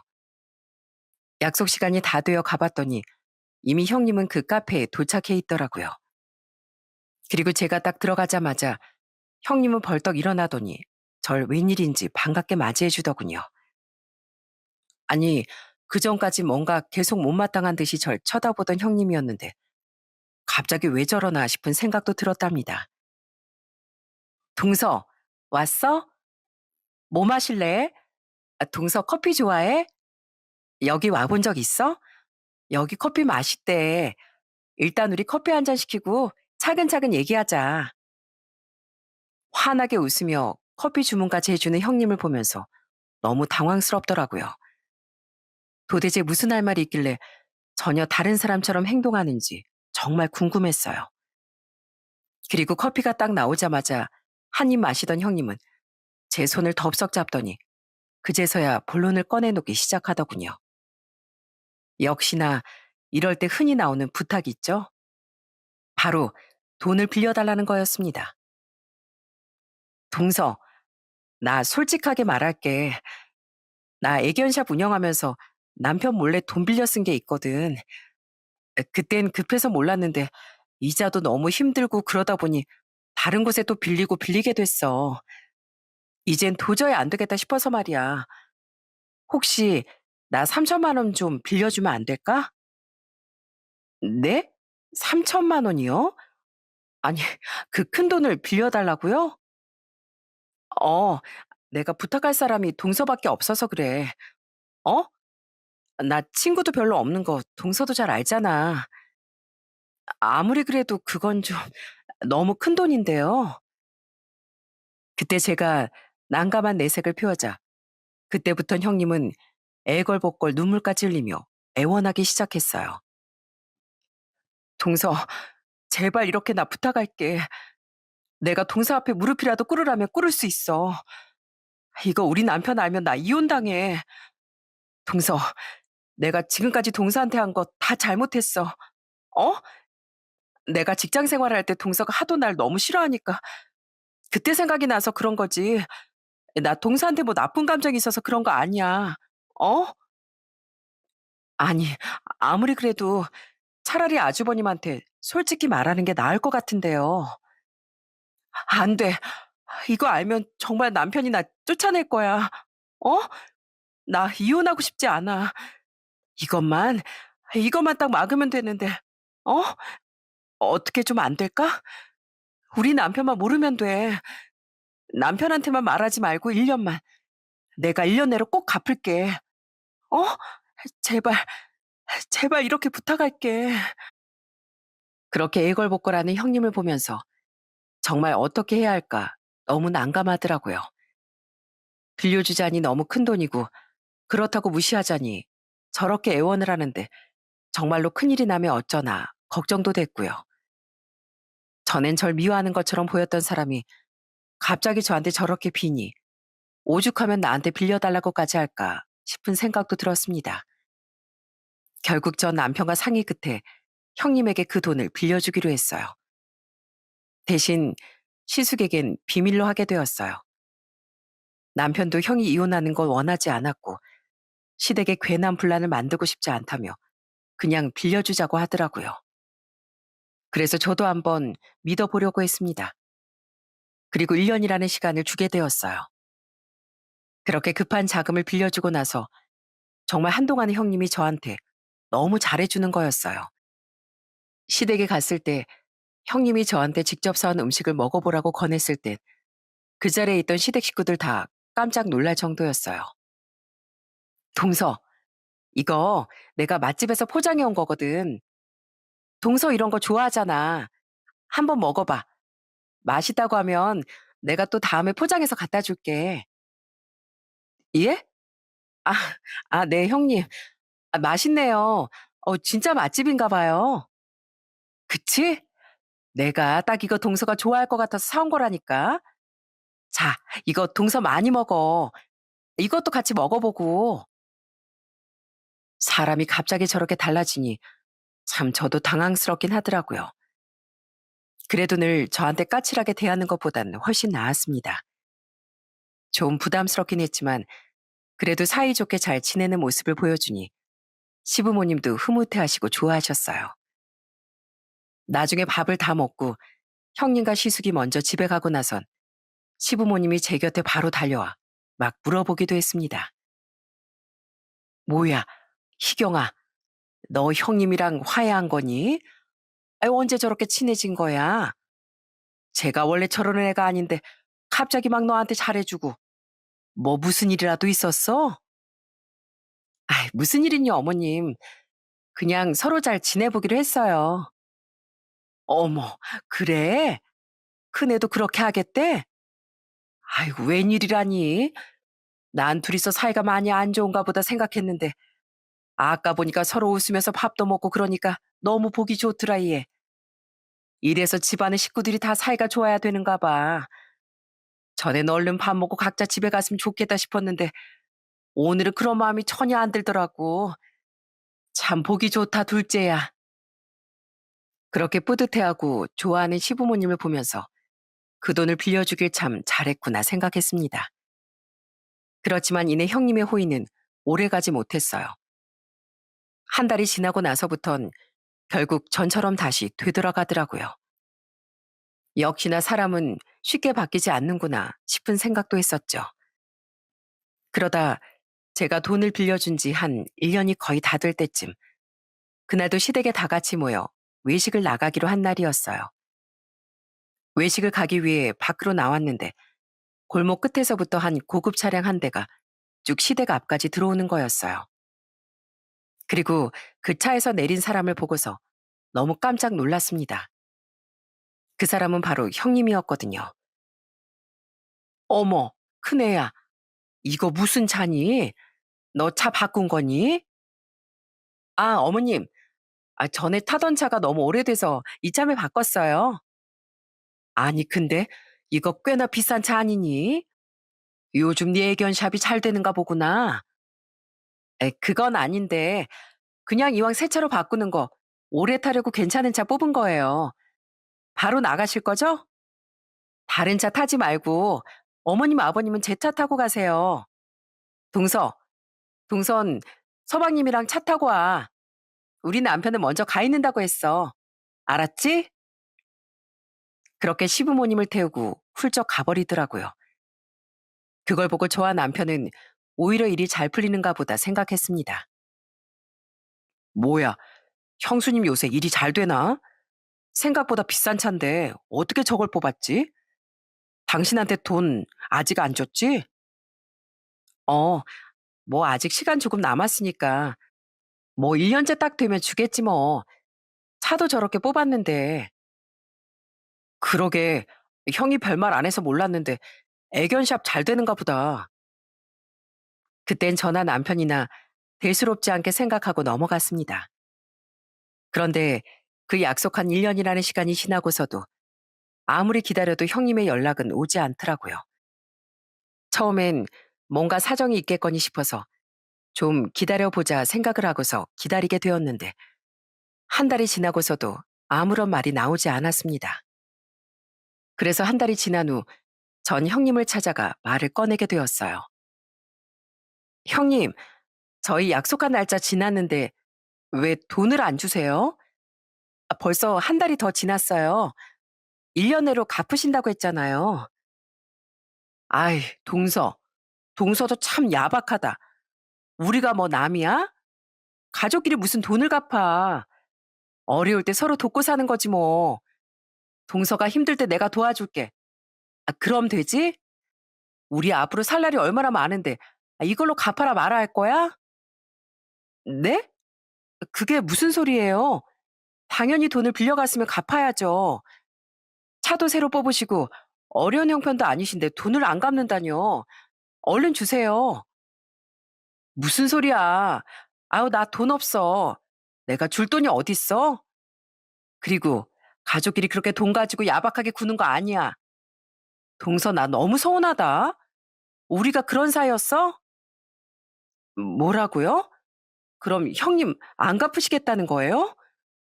그렇게 저한테 부탁하시면서 빌려가 놓고선 안 갚겠다고요? 설마 처음부터 저한테 안 주려고 한 건 아니시죠? 딱히 갚아야 할 것도 아니잖아. 우리가 무슨 남도 아니고. 내가 몇 번이나 얘기해. 우리 가족이잖아. 앞으로 수십 년은 더 얼굴 보면서 이렇게 살아야 할 텐데 서로 얼굴 붉히려고? 동서, 나 형님이야, 형님. 우리가 이렇게 사이가 안 좋으면 누가 제일 속상해 하겠어? 내가 나중에 진짜 잘 되면 그때는 돈 잘 갚을 테니까. 아유, 이번엔 그냥 넘어가자. 정말 뻔뻔하게 웃으며 말하는 형님의 모습을 보면서 전 너무 화가 나더라고요. 딱 봐도 이 사람은 저한테 애초에 돈을 갚을 생각이 없었어요. 중간중간 이상하다 싶을 때도 많았지만 그래도 사람 한번 믿어보자고 믿었던 거였는데 이렇게 뒤통수를 친 거였습니다. 전 도저히 참을 수가 없겠더라고요. 그래서 형님의 말을 듣고 코웃음 치며 냉정하게 대답했습니다. 아, 그래요? 그럼 저한테 돈 안 갚겠다는 거네요? 아, 뭐, 그치, 뭐. 당장 내가 그 돈을 어떻게 줘. 나중에 줄게, 나중에. 형님, 제 직업을 모르시나 본데요. 저 경찰인 거 모르세요? 지금 당장 저랑 가실까요? 뭐? 어딜 가? 어디긴 어디겠어요. 바로 제가 일하는 곳이지. 경찰서 당장 가시죠. 가서 지금처럼 당당하게 한번 얘기해 보세요. 네, 전 사실 직장을 그만두고서 경찰 시험을 봐 27살 때 경찰이 되었습니다. 어릴 적부터 늘 경찰이 되고 싶었었는데 그 꿈을 잊고 살다가 뒤늦게야 도전을 하게 된 거였어요. 그런데 형님은 그럴 생각도 안 하고 있었는지 어처구니 없게도 경찰에게 돈을 빌리고서 갚을 생각도 안 한 거였습니다. 제가 딱 그렇게 냉정하게 말을 하니 그제서야 형님은 당황스러워 하는 거였어요. 아니, 무슨 말 하는 거야, 동서? 경찰서라니. 동서 지금 나 협박하는 거야? 협박이 아니고 난 너같이 사람 등쳐먹고 다니는 사람들 잡는 게 일이야. 더 긴 말 할 거 없고 경찰서 당장 가자. 가. 아, 이거 놔. 아니 지금 어딜 손대? 이거 놓으라고. 아, 그래? 그래 뭐 내가 영장 없이 체포할 순 없으니까 그럼 당장 고소장부터 넣을게. 사기죄 알지? 이거 아주버님이 알면 뭐라고 생각하실까? 내가 정말 이자도 안 받고 딱 빌려준 그대로만 받으려고 했는데 넌 도저히 안 되겠다. 어떻게든 이자도 탈탈 털어서 받아야 되겠네. 내가 고소장 써서 내일 직접 아주버님한테 가져다 줄 테니까 그렇게 알아.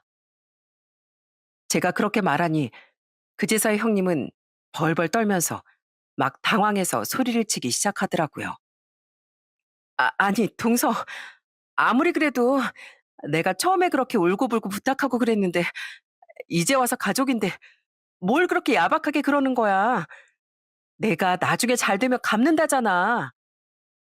그래, 그것도 한번 경찰서에서 얘기해봐. 어떻게 들리는지 한번 보자고. 아마 내가 제복 입은 모습 보면 너 좀 긴장해 할 거야. 정 내가 고소를 하는지 안 하는지 궁금하면 내일 경찰서로 한번 찾아와. 직접 접수하는 거 보여줄 테니까 온 김에 조사도 좀 받고. 그럼 내일 보자. 그렇게 전 형님을 뒤로하고 나와버렸습니다. 뒤에선 계속해서 형님이 제 이름을 불렀지만 전 다 무시를 했어요. 그리고 그 다음날 지구대에서 근무를 하고 순찰을 돌다가 딱 밥을 먹으려고 하는데 갑자기 핸드폰에 알람 문자가 딱 온 거였습니다. 확인을 해보니 통장에 돈이 들어왔더라고요. 바로 3천만 원과 이자였습니다. 돈을 보낸 사람은 당연히 형님이었어요. 그러더니 이어서 형님에게서 메시지가 도착을 했습니다. 동서, 동서, 내가 진짜 미안해. 내가 그냥 농담으로 말한 거야, 농담으로. 나 갚으려고 했어. 돈을 빌렸으면 갚아야지. 보낸 거 봤지? 근데 설마 벌써 동서 나한테 고소장 접수한 거 아니지? 나 이거 우리 남편이 알면 정말 이혼당해. 전 그 메시지를 보고서도 답변도 하지 않았어요. 제가 메시지를 읽은 걸 봤는지 형님은 계속해서 저한테 고소장을 접수했냐 안 했냐 자꾸 메시지를 보냈고요. 아무리 그걸 무시해도 정신없이 1분 동안 폭풍처럼 메시지를 보내길래 전 그냥 딱 답장을 해버렸답니다.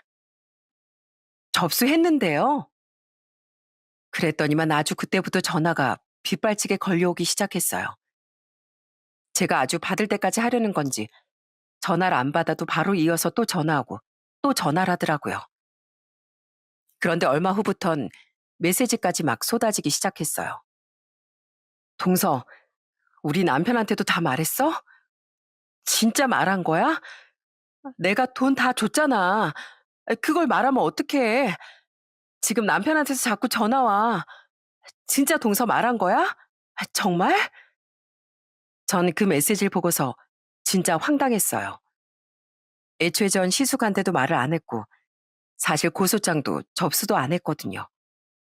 그런데 자기가 먼저 찔려서 아주 난리가 난 거였어요. 이대로는 이 사람이 미치고 팔짝 뛰겠구나 싶어 저녁에 만나자는 메시지를 보냈어요. 그리고 퇴근을 하고서 저와 형님은 집 근처 술집에서 만나게 됐습니다. 이미 제가 도착하기도 전에 형님은 먼저 거기에 와 있더라고요. 제가 오자마자 정말 몸 아려운 강아지처럼 안절부절하지 못했습니다. 동서, 얼른 말해봐. 고소장 진짜로 접수했어? 내가 돈 보내준 거 봤지? 어? 봤지? 봤어.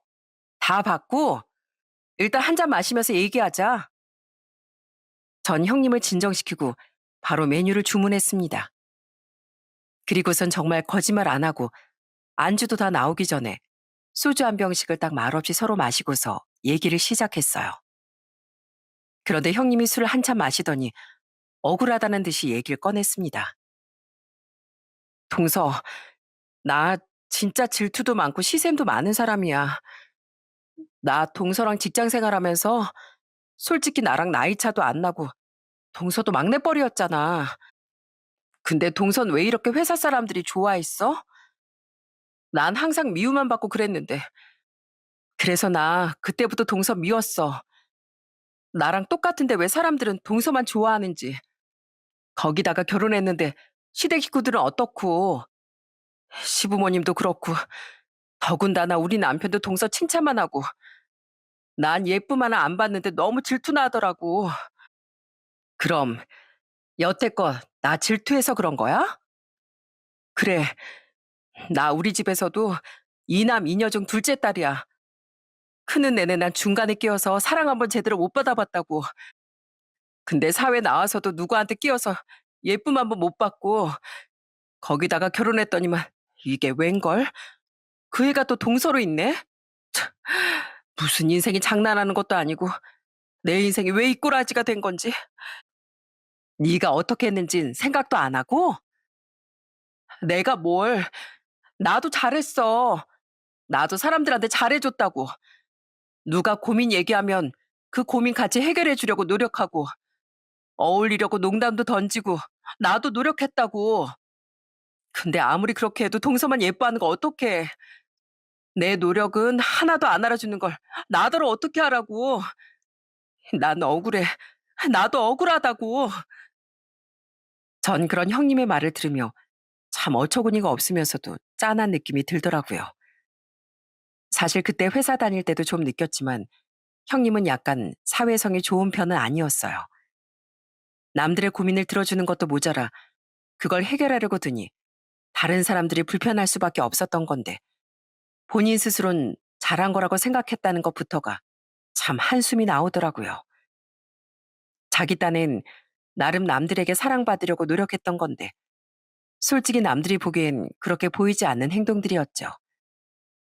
그걸 모르고서 여태껏 그렇게 지냈으니 참 짠하기도 하고 원래 눈치나 이런 게 별로 없는 사람이구나 싶더라고요. 그러다 보니 자기 마음대로 풀리는 건 없고 전 얄미우니까 어떻게든 골려주고 싶어 돈 주는 걸 계속 미뤘다는 게 진심이구나 하는 생각이 들더라고요. 그걸 알고 나니 정말 어처구니가 없다는 웃음만 나오더라고요. 진짜, 너 진짜 여전하구나. 그때도 참 사회생활 못한다 싶었는데 사람 참 안 변하네. 그게 진짜 사람들한테 예쁨 받을 거라 생각해서 그런 거야? 내가 예쁨 받아서 네가 덜 그런 게 아니라 네가 애초에 사람들한테 잘못 행동하는 거라고. 뭐? 내가 잘못하는 거라고? 그래. 그것도 모르고 날 그렇게 미워하다니. 진짜 어처구니가 없다 정말. 야, 내가 너보다 한 살 많은 언니로서 얘기하는데 너 그렇게 감정적으로 행동하다가 나중에 정말 큰일 생기면 어쩌려고 그러니? 너 진짜 그러다 큰일 나. 됐고, 사실 고소장 접수 안 했고 나 아주버님한테도 말 한마디 안 했어. 됐지? 그러니까 이제 그만 좀 해. 그때서야 형님은 안심이 되었는지 갑자기 눈물을 펑펑 흘리기 시작했어요. 애초에 이 사람은 자기 감정을 제대로 표현도 잘 못하는 사람이었어요. 그 모습을 보면서 전 마음이 풀릴 수밖에 없었습니다. 일부러 절 괴롭히려고 그런 게 아니라 본인 딴엔 그게 그저 자기 감정을 표현하는 방법이었던 거죠. 그래서 전 이 형님을 용서하기로 마음먹었어요. 그만 울어요, 형님. 네? 형님 말대로 앞으로 우리 수년은 더 얼굴 보고 살아야 하는데 이렇게 어색하게 끝나면 안 되지 않겠어요? 그러니까 이거 한 잔 먹으면 우리 이제 다 푸는 거야. 더 이상 우리 때문에 시댁 식구들 눈치 보고 그러는 거 나 원하지 않아. 나 두 번 말 안 한다. 오늘 이후로 다 잊고 다시 시작하는 거야. 알았어, 동서. 나 진짜 앞으로 안 그럴게. 진짜 다음에 또 그러면 나 아예 유치장에 확 넣어버릴 거야. 아, 알았어. 나 경찰서 가기 싫어. 아무튼 형님, 오늘 이자까지 주셨으니 술은 내가 살게요. 자, 이거 드시고 다 푸시죠. 그렇게 그날 저와 형님은 술을 진탕 마시고 서로 다 화해하고 마음도 풀었습니다. 아주 저희가 많지라고서 남편은 저와 형님을 데리러 왔어요. 이미 시숙에겐 남편이 잘 얘기를 해둔 터라 형님을 데리고 집으로 향했습니다.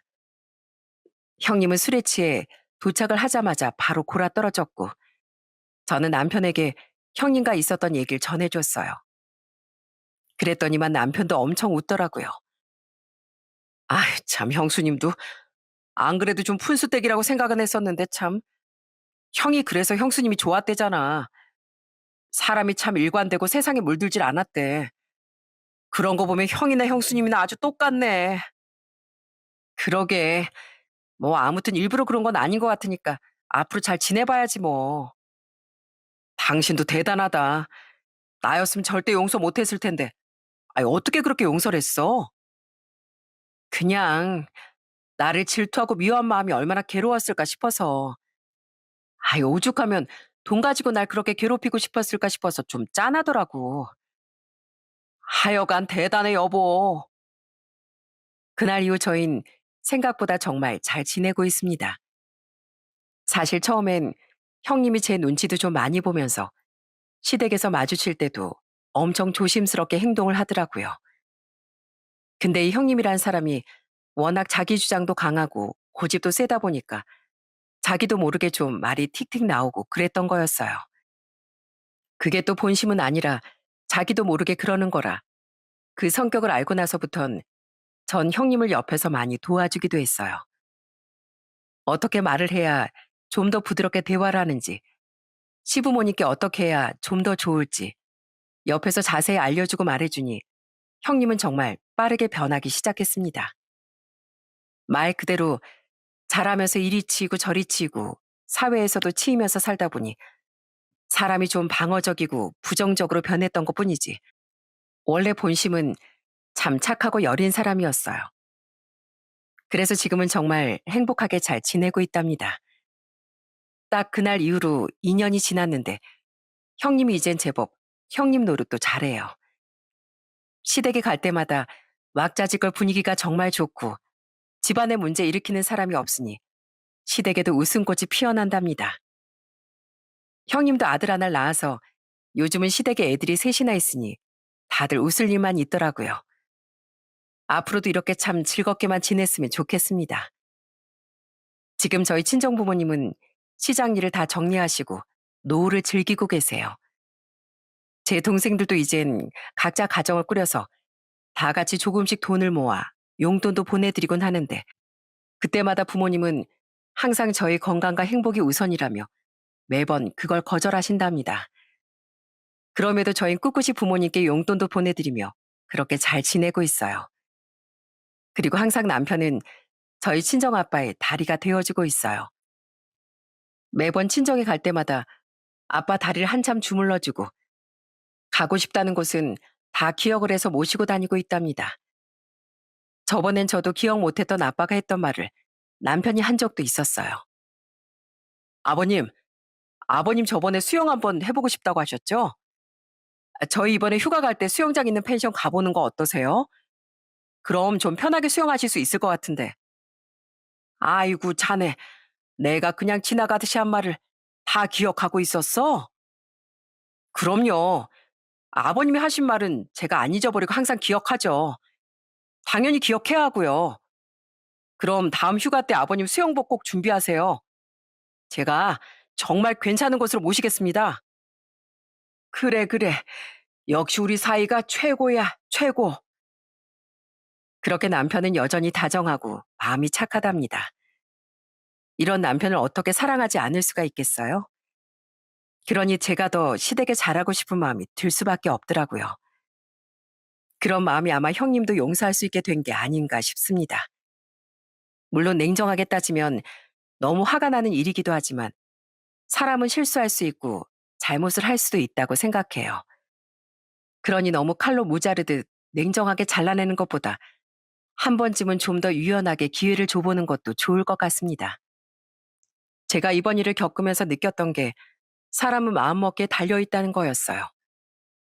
어떤 마음을 갖고 사느냐에 따라 앞으로의 미래도 내 주변의 사람들도 달라질 수 있는 것 같습니다. 그러니 여러분들도 좀 더 긍정적인 마음을 갖고서 살다 보면 내 주변의 모든 일들이 더 좋게 잘 풀릴 수 있을 거라 생각해요. 너무 부정적으로만 삶을 바라보면 그 나쁜 기운이 자기를 올가매고 더 힘들게 하는 것 같더라고요. 오히려 그 안에서 좋은 점들을 계속해 찾고 찾다 보면 그게 곧 내 삶을 지탱하는 힘이 될 수 있으니 꼭 이 점 명심하시고 긍정적인 마음을 가져보시는 건 어떨까요? 저 역시 앞으로 더 나은 사람이 되기 위해 열심히 제 일에 최선을 다하고 좋은 세상을 만들고자 노력해 보려고 합니다. 그럼 전 이만 제 사연을 마치도록 할게요. 지금까지 들어주셔서 감사합니다.